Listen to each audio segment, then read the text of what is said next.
시청자 여러분 안녕하십니까? 뉴스데일리 베스트 민앵커입니다. 민노총은 평일인 어제 서울 도심에서 노조원 2만여 명이 참가한 대규모 집회를 열었습니다. 이들은 신고된 시간 이후에도 주간 집회를 이어가려고 했지만 경찰의 3차례 해산 명령을 받고 결국 해산했습니다. 또한 청계천 근처에서 연 야간 추모 문화제에서는 최근 분신 사망한 노조 간부의 분향소를 설치하려 했지만 이 역시 경찰의 제지로 불발이 됐고, 분향소 설치 과정에서 경찰관 폭행 혐의로 노조원 4명이 체포됐습니다. 이 때문에 민노총의 불법 집회가 경찰의 원칙 대응에 좌절됐다는 평가가 나오고 있는데요. 이와 함께 민노총의 불법 집회에 대한 원칙을 강조한 윤 대통령의 결단이 다시 한번 효과를 거두었다는 긍정평가도 동시에 나오고 있습니다. 윤익은 경찰청장은 집회 전날 회의에서 불법 집회를 해산시키는 과정에서 필요한 경우에는 캡사이신 분사기도 사용도 준비해야 한다는 매우 강경한 발언을 했죠. 고추에서 추출한 캡사이신은 매운맛을 내는 일종의 천연 최류액인데요. 윤 청장은 집회 및 행진 시간을 제한하여 금지했음에도 시간을 초과하여 해산하지 않고 야간 문화제 명목으로 불법 집회를 강행하거나 도심에서 집단 노숙 행태로 불법 집회를 이어가 심각한 시민 불편을 초래하는 경우에는 현장에서 해산 조치한다며 불법 집회의 기준을 명확히 밝혔습니다. 자, 그리고 이 같은 경고 메시지를 분명히 낸 다음 날, 즉 민노총 집회가 예고된 당일에도 윤 청장은 집회가 불법 집회로 변질되는 경우 엄정하게 대응하겠다는 방침을 거듭 밝혔는데요. 그러면서 다시 한번 캡사이신을 거론했는데, 캡사이신은 현장 상황에 따라서 부득이 사용이 필요하다고 판단하면 현장 지휘관 판단으로 사용할 수 있도록 준비하라고 지시했습니다. 현장에서 필요한 상황이 발생하면 현장 지휘관 판단에 따라 사용해라. 책임은 내가 진다라는 메시지를 현장 경찰들에게 전한 것이다. 이렇게 볼 수 있는 대목입니다. 제박해 경찰은 이번 집회에 앞서 소음이 적정 기준을 넘기면 스피커 연결선을 차단하는 훈련도 한 것으로 알려졌습니다.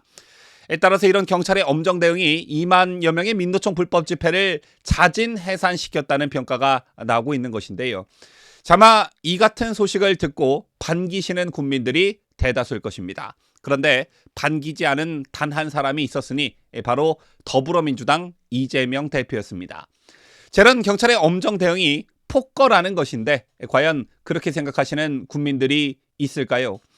이재명은 오늘 오전 자신의 페이스북을 통해 노동자도 국민입니다 라는 제목으로 국정 실패를 노동자 때리기로 눈가리기 하려는 얄팍한 속임수는 더 이상 통하지 않는다고 비난했습니다.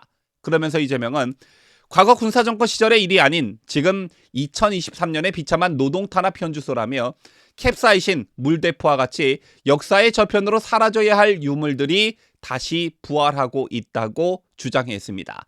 그러면서 정부의 역할은 갈등을 해결하는 것이지 갈등을 조장하는 것이 아니다라며 국민이 부여한 권한으로 국민을 지키는 것이지 국민을 때려잡는 것이 아니다라고 주장했습니다. 마지막으로 이재명은 말로만 자유를 외치며 시민의 자유는 짓밟으려는 반민주주의적 폭거는 더 이상 용납되지 않는다며 정치적 이득을 위해 노동자 갈라치기를 하며 국민의 생명을 위협하는 분열의 정치를 당장 중단하라고 주장했습니다. 또한 이재명은 한국노총 간부가 포스코 광양제철소 하청업체 탄압 중단을 요구하면서 막루 농성을 벌이다가 경찰 진압 과정에서 머리를 다친 데 대해서도 비판했는데요. 앞서 전해드린 페이스북 글에서 이재명은 고공농성에 돌입한 노동자를 경찰이 곤봉으로 내려치고 강제 연행으로 유혈 사태까지 벌어진 게 과거 군사정권 시절 일이 아니다. 2023년 비참한 노동탄압의 현주소라고 썼습니다.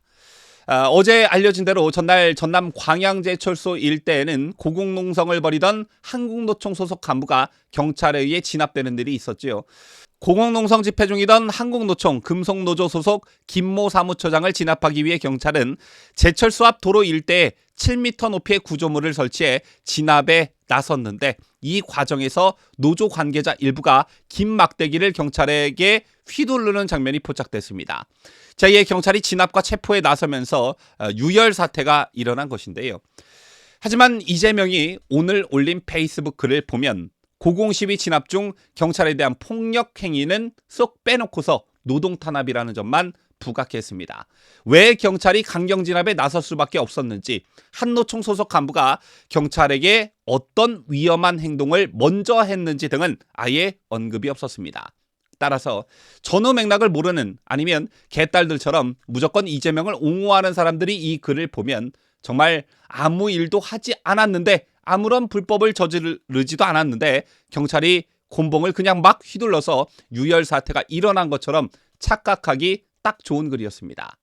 그리고 경찰을 악, 민노총과 한국노총 사람들을 선, 또는 경찰이 가해자, 시위대가 피해자인 것처럼 묘사했는데, 경찰도 누군가에겐 소중한 아들, 누군가에겐 소중한 남편이자 아빠, 즉 경찰도 국민이지요.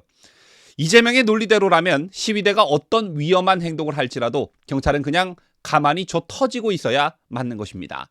민주당과 민노총이 아무리 절친 관계라고는 하지만 편들 때 안 들 때를 가려야 하는 것인데, 이재명은 그게 잘 안 되나 봅니다. 자, 그런가 하면 공영방송에서 민노총 편을 들면서 윤석열 대통령을 조롱하는 일도 있었는데요. MBC 신장식의 뉴스 아이킥이라는 프로그램에는 지난 23일 정의당 출신 진행자와 좌파 성향 유튜버, 그리고 진보당 출신까지 3명이 뉴스 브리핑을 함께 했습니다.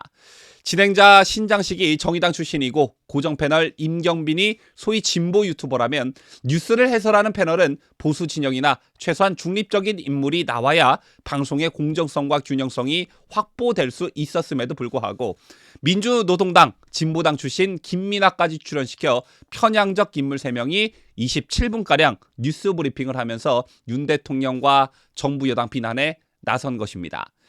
이 과정에서 고정 패널 임경빈이 윤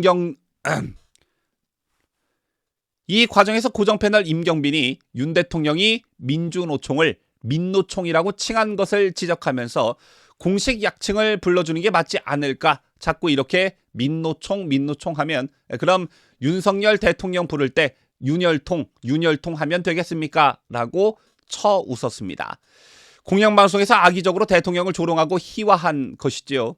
이처럼 세상이 바뀌었음에도 불구하고 국민들의 민노총 등에 대한 불만이 최고조에 달한 것도 모른 채 이재명이나 특정 방송인들처럼 대놓고 민노총 편을 드는 사람들이 아직도 너무나 많습니다. 제가 드리고자 하는 말은 누구 편을 들어라 이런 게 아니고요.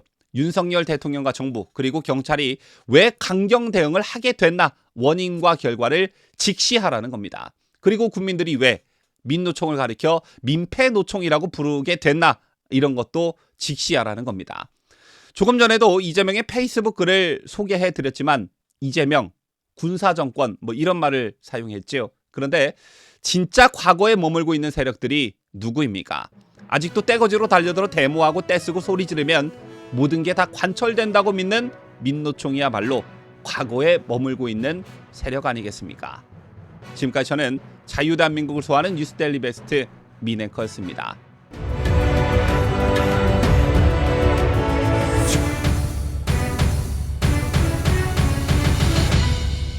함께해요. 뉴스데일리 베스트.